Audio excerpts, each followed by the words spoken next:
Hey, everybody. I think we're ready to get started. Kevin, is that correct? I don't want to jump the gun. The live stream is going. We are good to go. All right. Hi, everybody. Welcome to our virtual press conference featuring elected officials along with public health and clean vehicle advocates from Pennsylvania who have come together today to speak out in support of clean car standards. I am Mollie Michael with Moms Clean Air Force, a community of more than 1 million moms and dads across the country fighting for clean air and a healthy climate for our children. We are excited to sponsor today's event, which is being live streamed on our Moms Clean Air Force Facebook page as well.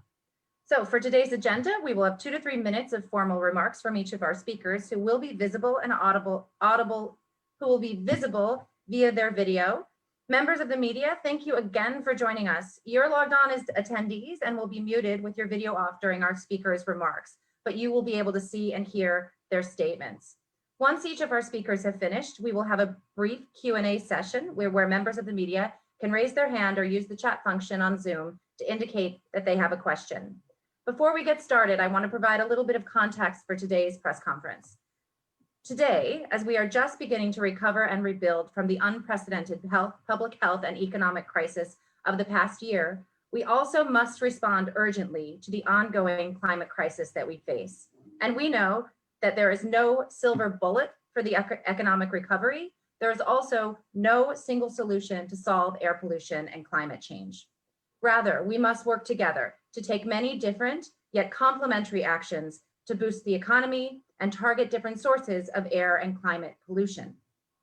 Today, we are here to talk specifically about a collection of actions related to the transportation sector, which is now the largest source of carbon pollution.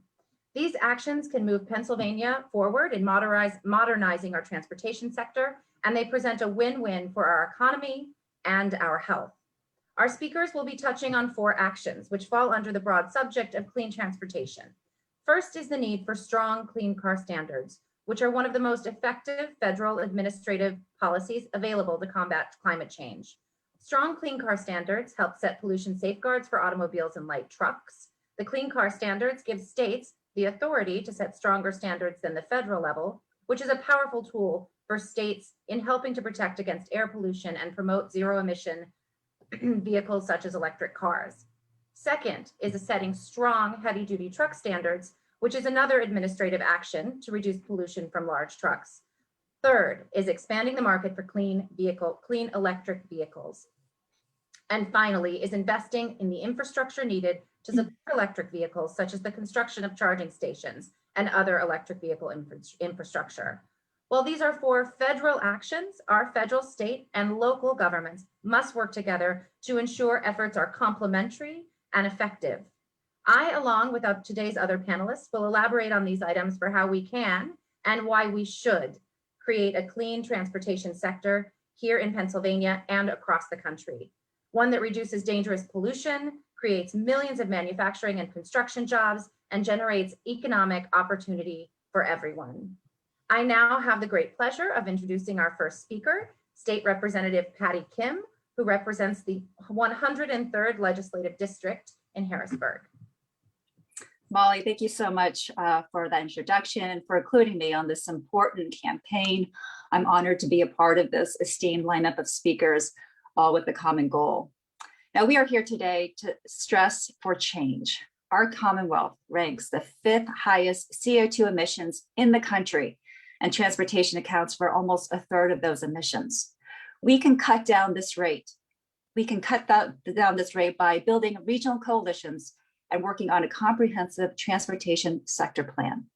We know that climate change and increased air pollution are negatively impacting our environment, our economy, and the health of our residents. The 103rd district that I represent has lower income communities and communities of color. They are exposed to higher levels of pollution. I know that because the Harrisburg region was recently ranked among the 25th worst areas for air pollution in the country. In Dauphin County alone, over 21,000 people and 6,000 children suffer from asthma, putting them at even a higher risk. On bad air quality days, students with asthma stay home, or adults with COPD miss work.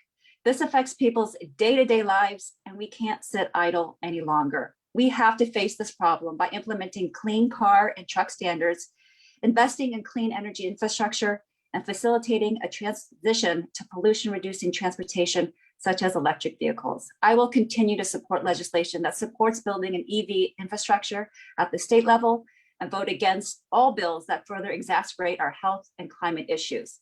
Now, in Washington, D.C., Senator Bob Casey has been a big supporter of clean transportation, and we are grateful for his work. I would encourage both of our U.S. senators to advocate for strong clean car standards. We need federal, state, and local governments to work together to combat this health crisis and lessen the negative effects of pollution and climate change on our lives and our economy. Now, with that, I would like to toss it over to the Mayor of State College, Mayor Ron Philippelli.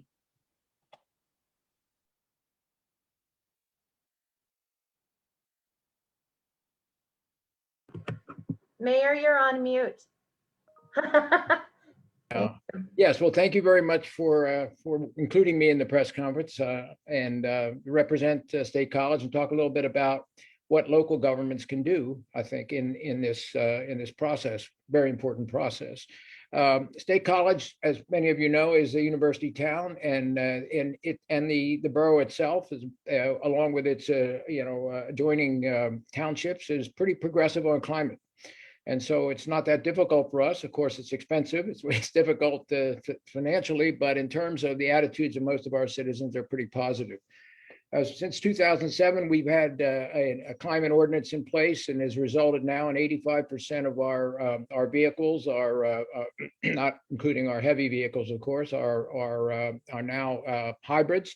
We have a plan to move in the future into electric vehicles. Of course, you have to have the life cycle funding to do that, but that's on our to-do list, and I think we will succeed in that. We've reduced our miles per gallon from our use of gasoline dramatically. We're getting up to about 40 miles per gallon now in our fleet. We have a strong sustainability plan in place. Again, I think I want to stress how important local governments are in this process. So we need help from state and federal. Obviously, we can't do it alone, but you can start. I think the people on this call know that you can start at the local level. And just because it's difficult to find funding, it's not really a reason not to put efforts in at the local level. Fortunately, we have had some help from Pennsylvania. We received a Driving Pennsylvania grant last year, and we've used that to install charging stations in the borough, in our borough garages, in our public garages, and also we're looking forward to installing more soon in our borough headquarters parking lot. So our plan is going forward is to have 100% fleet of electric vehicles. We were named in 2019 the second best car-free place to live in small metro areas in the U.S. So we're very proud of that. We have a 100% bike rating from the National Bike People for bike routes and bike safety. All these things are important, and I think that we need to look at this holistically in terms of our governments, and that is that there are a lot of contributing pieces. You need to have a good bus system, good public transportation. You have to have emphasize, for example, bike use and bike routes. You have to have safe places where people can walk. So all those things, I think, contribute to the goals that this group is aiming for, and I look forward to continuing to participate. So thank you very much. And now I'll ask Joel Hicks from Carlisle to take the stage. Thank you, Mayor Philippelli. I appreciate that. Good morning, and thank you for inviting me to this important clean transportation event discussion. My name is Joel Hicks. I'm a retired Navy commander, councilman on Carlisle Borough Council. And one of the primary reasons I ran, probably the primary reason I ran for elected office in Central PA, was to move the Commonwealth's future toward a cleaner and more sustainable future. I'm also the chair of Carlisle's Climate Action Commission, and transportation is a central issue in our climate action planning development. It accounts for about 30% of our carbon emissions. But we also realize there are tremendous co-benefits to reducing carbon pollution. And we're looking forward to completing our first climate action plan later this fall. But as a 20-year career officer, I dedicated my public service to improving our national security. And there is no bigger global security challenge than addressing climate change. Increased humanitarian disasters, human displacement, and threats to our own national security infrastructure are only part of the consequences we can expect from humans altering our climate. Human mobility is a central part of our modern society, and certainly here in central Pennsylvania, but we need solutions such as those called for in the US Clean Car Standards. So in our situation here in the borough of Carlisle, we're located adjacent to one of the highest volume logistic hubs in the entire country, I-81. We depend on movement of goods and people to sustain our economy, and that's unlikely to change soon, which demands that we be proactive in the transition to cleaner technologies that can actually improve vehicle performance and stimulate new jobs and encourage economic growth. Today, we are paying the cost of our transportation economy with dirtier air and greenhouse gas pollution. Cumberland County is in an Environmental Protection Agency designated non-attainment area based on particulate matter 2.5 microns and as well as ozone pollutants, very harmful to human health. And these have direct human health effects, including shorter life expectancy, aggravating asthma and respiratory diseases, as well as cardiovascular conditions. In Cumberland County, this is overwhelmingly a function of dirty pollution from our transportation sector, and most predominantly from the trucking industry. We should not have to make a trade-off between human health and our economic lifeblood, and we don't have to. And lastly, Carlisle is a popular destination. People love to come to our historic district, thriving businesses, and we must be prepared to accommodate visitors from around the country who come to our car shows and visit our breweries. And there are many, many co-benefits that come with clean car standards, and not just health benefits. Includes quieter and more enjoyable communities. But we also need the infrastructure needed to support clean cars, and we're working on that. But that's going to require strong federal, state, local coordination. This is the accompanying part of a clean car standard that will help keep Carlisle, Cumberland County, and Pennsylvania a destination location for decades to come. We really thank Bob Casey for his past support of clean car standards and ask him to continue that support for strong standards. We also need other Senators Pat Toomey's support for cleaner car standards and investments in the electric vehicles market in order to improve this public health challenge. And with that, I'd like to turn things over to Pam Frank, the CEO of ChargEVC. Thanks so much, Joel. It's great to be with everybody this morning. So ChargEVC Pennsylvania is a business association made up of strange bedfellows. We've got advocates that care about public health and environment. We also have business and industry as well. And it's because this agenda really speaks to everybody, whether it's climate, whether it's public health, and what I really want to focus on today is economic opportunity. This is a very exciting segment, and you probably see in the newspaper every other day another interesting announcement about the electric vehicle car market. It's important for all of us to understand how much Pennsylvania has to gain from really being an early mover and positioning itself to benefit from all of the market activity that is going to happen in this segment. So I just want to do a little thought experiment because it tends to really illustrate for folks what the potential is here. Everybody who drives a car goes to the gas station, right, to fill up your car. And I want to just explain, most of us that drive gas vehicles, I don't, I drive an electric vehicle, but most of us that drive gas vehicles will pay about 13 to 14 cents a mile to fuel their car. With an electric car, that goes down to about 4 to 5 cents. And that is just a mile, and that is disposable income that ripples through the economy. And that's before we do anything interesting with how we charge people under utilities. I've managed to get my cost under a penny a mile. So there is enormous opportunity here for savings that becomes disposable income for folks. And that's very important. There is also a lot of jobs, whether it's manufacturing, whether it's maintaining the cars through software development, assembly. There is so much opportunity here. So if Pennsylvania can position itself early, there's going to be tremendous ripple effects through the economy to be able to make Pennsylvania a hub for this really exciting industry. Every other day, we seem to see a new announcement. We've got gas cars, the company Volvo, Jaguar, GM recently announcing that they're completely phasing out gas vehicles. They are no longer going to make them. They have different timetables for this. And we're also starting to see new players in the automotive market. We all know Tesla, but there's also Rivian and Lucid and other new startups that are coming. And then, as has been mentioned, the car is part of the equation. We also have to charge it. And all of the opportunity and the infrastructure that is going to be required to help fuel these cars represents robust opportunity for jobs and economic opportunity in the Commonwealth. We really need to get on this with supporting on the regulatory side and legislative side, strong standards that help motivate, and also figuring out on the incentive side how we really help to make these vehicles affordable in the shorter term, because the great news here is with scale comes price declines. Battery technology is progressing, costs are going down. We're going to see these cars at price parity in a few years. So we would strongly encourage strong support.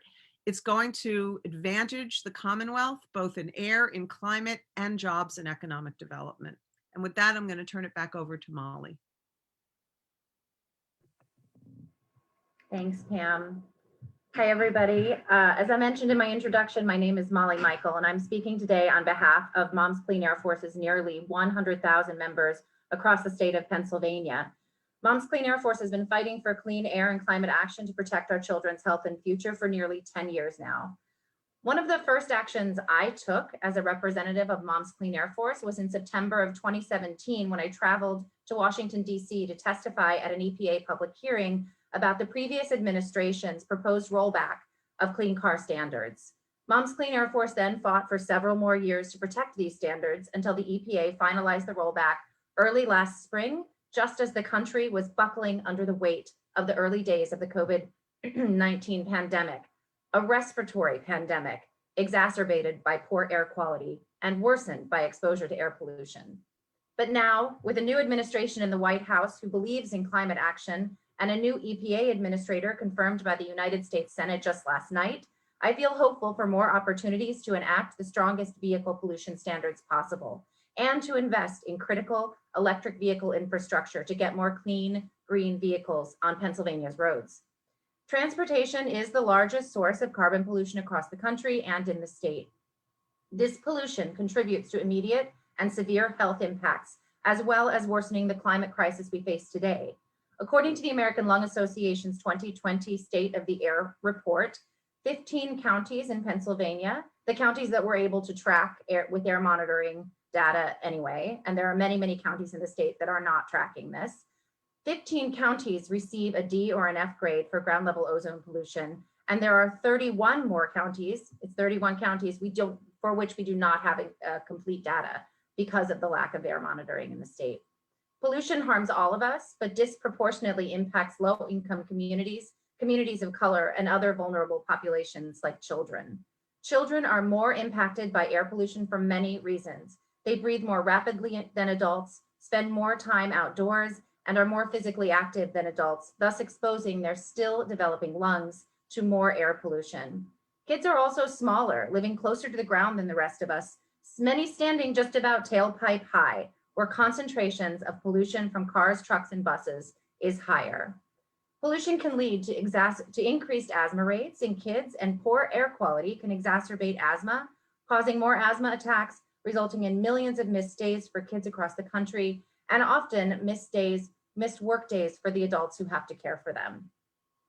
To put a finer point on it, childhood asthma rates are significantly higher for children of color, and compared to white children, Latino children are twice as likely to die from asthma and Black children are 10 times more likely to die from asthma than white kids. These statistics make it abundantly clear that strong clean car standards and a shift to zero emissions vehicles is an environmental and social justice issue as well. Our children deserve to breathe clean air. Air pollution from the transportation sector not only harms the health of our children, it also contributes to the climate crisis. And clean car standards are the best tool we have in our toolbox to fight climate change. This urgent crisis is not something we will see the impacts of someday in the distant future. We are seeing climate impacts right now, with extreme weather events like floods, storms, and heat waves. By 2050, Pennsylvania is expected to see 3 times as many dangerous heat days than we currently experience. And high heat days are asthma triggers. So when it's hotter, our children will suffer more. Our children with asthma will suffer more. Addressing the pollution from the transportation sector to fight climate change cannot wait. We must tackle this issue with the urgency that it deserves to protect the health and future of our children. As a mom and an advocate, I urge Senators Casey and Toomey to stand up for the strongest clean car standards possible, and to work together with other members of Congress, other agencies in our federal government, and the Biden administration to expand and invest in electric vehicles market in order to protect the health and future of Pennsylvania's children. Thank you. And I think, Kevin, we're ready to move to a Q&A. Thank you, Molly. Thanks to all of our speakers for your remarks. That marks the end of the formal remarks portion of our event. We have a few minutes for question and answer. For members of the media, if you have a question, you can use the raise your hand function to indicate a question, or you can also type your question into the chat box for us to see, and we can work through those questions as we go. So a couple different ways, and then happy to unmute your line to answer any questions.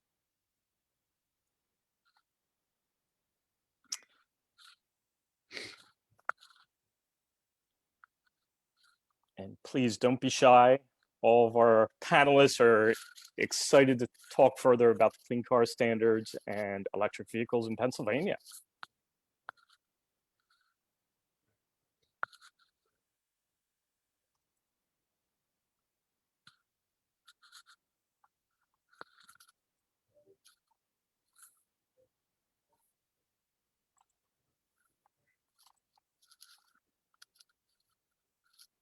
Okay. Don't see any questions, but I'm happy to open the floor if any of our speakers have any additional comments that they'd like to make, any final thoughts at all.